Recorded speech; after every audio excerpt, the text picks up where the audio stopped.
শুভেচ্ছা জানাচ্ছি। আমি রাব্বিল হাসান রূপম। এর আগের ভিডিওগুলোতে আমরা ফাইল কিভাবে রিড করতে হয়, কিভাবে রাইট করতে হয়, কিভাবে রিনেম করতে হয়, কিভাবে ডিলিট করতে হয়, এই বিষয়গুলো দেখে এসেছি। এই ভিডিওতে এসে আমরা দেখব যে ফাইল এক্সিস্ট করছে কি না, আমরা সেটা কিভাবে দেখব। তো ফাইল এক্সিস্ট করছে কি না সেটা চেক করার জন্য আমরা করব কি, এফএস মডিউল থেকে এক্সিস্ট মেথডকে কল করব। আমি আবার বলছি, এক্সিস্ট মেথডকে আমরা কল করব।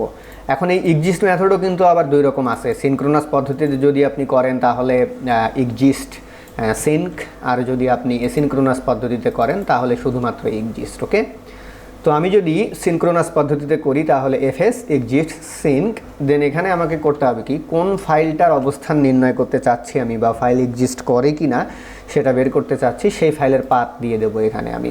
তো ফাইলের পাথ লোকেশন এখানে আমি দিয়ে দিলাম demo.txt। ওকে, demo.txt। এখন এখান থেকে কি হবে, এখান থেকে একটা রেজাল্ট আসবে আমার, যে ফাইল এক্সিস্ট করছে কিনা তার একটা রেজাল্ট আমি পাবো। তো এই রেজাল্টের উপর বেস করে আমি এখানে ডিসিশন নিতে পারি যে ইফ রেজাল্ট যদি আমার ট্রু হয় তাহলে আমি রেসপন্স ইন্ডে রাইট করে দিচ্ছি। সিম্পলি আমি আমার যে রেসপন্স ইন্ড, সেই রেসপন্স ইন্ডে আমি সিম্পলি রাইট করে দিচ্ছি যে এক্সিস্ট বা ট্রু। ওকে, যে ফাইল আমার আছে। ইলস এখানে আমি বলে দিচ্ছি যে রেসপন্স ইন্ডে বলে দিচ্ছি ফলস, যে ফাইল আমার নাই। ওকে, এখন আসুন এটাকে টেস্ট করে দেখা যাক। তো এটা কিন্তু আমরা সিনক্রোনাস পদ্ধতিতে করছি, আর এই কারণেই কিন্তু এখানে কলব্যাক ফাংশনটা আমাদের নাই। বাট যদি আমরা এটা এসিনক্রোনাসে করতাম তাহলে আমাদের এখানে কিন্তু আলাদা একটা কলব্যাক ফাংশন থাকতো। আশা করি বিষয়টা তো অবশ্যই বুঝতে পেরেছেন।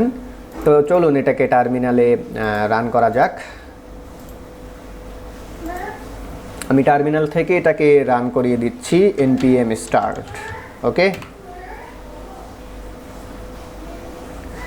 সার্ভার রান সাকসেস, এবং এটা রান করেছি আমরা কোথায়, রান করেছি আমরা 5050 পোর্টে। তো আমি ব্রাউজার ওপেন করছি, এখান থেকে চলে যাচ্ছি প্রথমে লোকাল হোস্টে আমার পোর্ট হচ্ছে 5050। তাহলে কি বলতেছে, ট্রু, তার মানে ফাইল এখানে আমার আছে। এখন আমি যদি পাথ লোকেশন ভুল দেই, সাপোজ পাথ লোকেশন আমি ভুল দিলাম, abc দিলাম, তো abc.txt নামে কোনো ফাইল এখানে আমার নেই, আছে কি? সেক্ষেত্রে আমার ফলাফল কি আসবে, ফলাফল আসবে হচ্ছে আমার ফলস।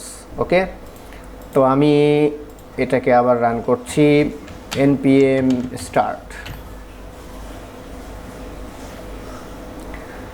ওকে, নাইস।